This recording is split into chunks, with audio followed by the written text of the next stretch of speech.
Bismillahir Rahmanir Rahim. This will be the last video of this Quran study series. And inshallah آج کی video میں ہم چند مشہور تابعین مفسرین کے بارے میں بات کریں گے. یوں تو کئی سارے مفسرین ہیں تابعین میں سے بھی، بٹ جو مشہور ہوئے ہیں ان کے بارے میں ہم ضمناً بات کریں گے، اور اسپیشلی دو بڑے مفسرین جو مشہور ہوئے ہیں بعد میں ان کے بارے میں تفصیل سے بات ہوگی. اہل مکہ کی اگر بات کی جائے تو وہ حضرت عبداللہ ابن عباس رضی اللہ عنہ کے شاگرد تھے. ظاہر ہے وہ وہیں پر رہے تھے. عبداللہ ابن عباس رضی اللہ عنہ ان کے شاگرد تھے. ان میں مجاہد، اکرمہ، عطا بن ابی رباح رحمہم اللہ اجمعین یہ مفسرین آئے ہیں. دین اہل مدینہ کی اگر بات کریں تو وہ ابی ابن کعب رضی اللہ عنہ کے اسٹوڈنٹس تھے. ان میں زید بن اسلم، ابی العالیہ اور محمد بن کعب القرظی یہ لوگ آئے ہوئے ہیں.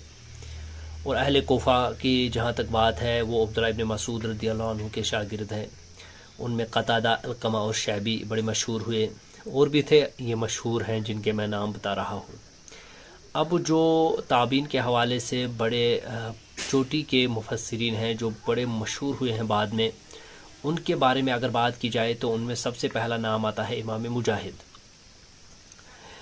یہ مکہ کے مفتی تھے بعد میں. ان کی پیدائش جو ہے وہ 21 ہجری کو ہوئی تھی، اور انہوں نے 3 مرتبہ عبداللہ ابن عباس رضی اللہ تعالیٰ عنہ سے اول سے آخر تک قرآن پڑھا ہے. 3 مرتبہ. اور ہر آیت پر ابن اسحاق فرماتے ہیں، رپورٹ کرتے ہیں کہ ہر آیت پر انہوں نے عبداللہ ابن عباس رضی اللہ عنہ سے پوچھا ہر آیت کے بارے میں. بہت بڑی بات ہے یہ. اور سفیان الثوری ان کے بارے میں کہتے ہیں کہ اگر تفسیر مجاہد کی آئے اور ان کے لہجے میں تو بغیر کسی شک کے اس کو لینا چاہیے. امام شافعی اور امام بخاری نے انہی کی تفسیر لی ہے اکثر. اور امام ذہبی کا بیان ہے کہ امت کا اس بات پہ اجماع ہے کہ اگر مجاہد یعنی مجاہد کی امامت پہ امت کا اجماع ہے، اور ہر دور میں ان کے قول کو حجت مانا جاتا ہے اگر وہ نص صحابی یا کسی تابعین کی مخالفت نہ کرتا ہو. ان کی وفات مکہ میں ہوئی 104 ہجری میں. 83 سال کی عمر میں انہوں نے وفات پائی، اور ان کی جو وفات ہوئی ہے وہ سجدے کی حالت میں ہوئی ہے. دین ایک بہت بڑا نام تفسیر قرآن کے حوالے سے اگر بات کی جائے تابعین کے حوالے سے تو ان میں امام قتادہ رحمہ اللہ، اور ان کا جو اوریجنل نام تھا قتادہ بن دیامہ السدوسی البصری، یہ ان کا پورا نام تھا. اور ان کی جو پیدائش ہوئی تھی وہ یعنی جب یہ پیدا ہوئے تھے تو اندھے تھے بائی نیچر. ان کی آنکھوں کی جو لائٹ تھی وہ نہیں تھی، بٹ حافظہ ان کا بڑا قوی تھا.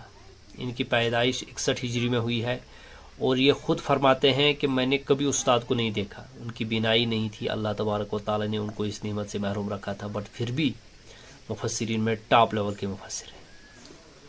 دس از ویری گریٹ اچیومنٹ.